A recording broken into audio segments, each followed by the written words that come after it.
ನಮಗೆ ಅವಮಾನಿಸಲು ಅವರು ಬಂದಿದ್ದಾರೆ. ಶಾಸಕ ಮುನಿರತ್ನ ಅವರಿಗೆ ತಾಳ್ಮೆನೇ ಇಲ್ಲ, ನೀವೇ ಉತ್ತರ ನೀಡಿ ಎಂದಿದ್ದಾರೆ ಡಿಸಿಎಂ ಡಿಕೆಶಿ. ಯಾವುದೇ ಪಾರ್ಟಿ ಇರಲಿ, ಕೆಲಸ ಮುಖ್ಯ, ರಾಜಕಾರಣ ಏನೇ ಆಗಲಿ ಅದು ಬೇರೆ ಅಂತ ಜೆಪಿ ಪಾರ್ಕ್ ವೇದಿಕೆಯಲ್ಲಿ ಡಿಕೆಶಿ ಹೇಳಿಕೆಯನ್ನ ನೀಡಿದ್ದಾರೆ.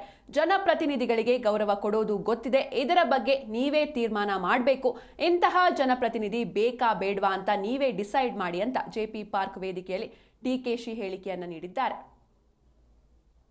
533 ಇದು ಹೆಲ್ಪ್ ಲೈನ್, ಇದು ನಿಮ್ಮ ತಲೆಯಲ್ಲಿರಲಿ. ಎಲ್ಲ ಇವತ್ತು ಈ ಜೆಪಿ ನಗರಕ್ಕೆ ಬಂದಂತ ಎಲ್ಲ ನನ್ನ ನಾಗರಿಕ ಬಂಧುಗಳೇ, ಮೊದಲು ನಿಮ್ಮೆಲ್ಲರೂ ಕೂಡ ನನ್ನ ಕ್ಷಮಾಪಣೆ ಕೇಳ್ತಾ ಇದ್ದೀನಿ. ಪಾಪ MLAಗೆ ಪೇಷನ್ಸ್ ಇರಲಿಲ್ಲ, ಈ ಸಭೆಗೆ ಅವಮಾನ ಮಾಡಬೇಕು ಅಂತ ಬಂದ್ರು, ಏನ್ ಗೊತ್ತಿಲ್ಲ. ಆಯ್ತು ಬಿಡಿ, ಅದೆಲ್ಲ ನಾವು ತಲೆ ಕೆಡ್ಸ್ಕೊಳ್ಳೋದಿಲ್ಲ, ನೀವು ಏನ್ ತಲೆ ಕೆಡ್ಸ್ಕೊಳ್ಳಿ. ಏನಪ್ಪಾ ಅಂದ್ರೆ ಇಂಥವ್ನ ಎಲೆಕ್ಟ್ ಮಾಡ್ಕೊಂಡಿದ್ದೀರಲ್ಲ, ಇದು ನಿಮ್ಗೆ ನಾವು ಮನ್ಸಿಗೆ ನೋವಾಗ್ತಾ ಇದೆ ಅಂತ ನಾನು ಭಾವಿಸ್ಕೊಂಡಿದ್ದೀನಿ. ನನ್ಗೆ ಗೊತ್ತಿದೆ ಈ ಪರಿಸ್ಥಿತಿ, ಬಟ್ ಇರ್ಲಿ, ಇದಕ್ಕೆಲ್ಲ ನೀವು ಸೂಕ್ತ ಸಮಯದಲ್ಲಿ ಇದಕ್ಕೆ ಉತ್ತರ ಕೊಡಿ ಅಷ್ಟೇ ನಾನು ನಿಮ್ಗೆ ಹೇಳೋದು. 1533 ಇದು ಹೆಲ್ಪ್ ಲೈನ್, ಇದು ನಿಮ್ಮ ತಲೆಯಲ್ಲಿರಲಿ.